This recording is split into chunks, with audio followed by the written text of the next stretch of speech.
গত বছরের আলোচিত নাম এবং সোশ্যাল মিডিয়ায় ঝড় তোলা বগুড়ার ছেলে হিরো আলম। ডিশ ব্যবসায়ী আলম ধীরে ধীরে পরিণত হয়েছেন হিরো আলমে। শুধু বাংলাদেশে নয়, ভারতেও তিনি সমান জনপ্রিয়।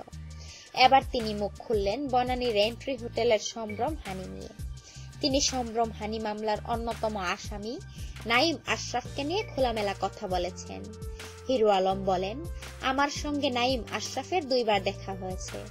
একবার ঢাকাতে মৌলানা ভাসানী হকি স্টেডিয়ামে একটি গানের শুটিং এর সময়, পরের বার সিরাজগঞ্জে একটি অনুষ্ঠানে। ঢাকায় খুব বেশি কথা হয়নি নাঈমের সঙ্গে, কিন্তু সিরাজগঞ্জের একটি বাসায় ঘন্টা দুয়েক সময় তারা একসঙ্গে পার করেছেন।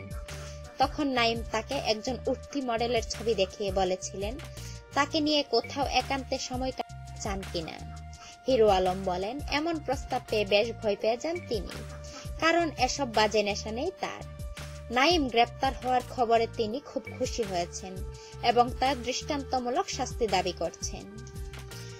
ভিডিওটি লাইক দিন এবং বেশি বেশি শেয়ার করে সকলকে জানার ও সতর্ক হওয়ার সুযোগ করে দিন। আর অবশ্যই সাবস্ক্রাইব করুন আমাদের চ্যানেলটিকে।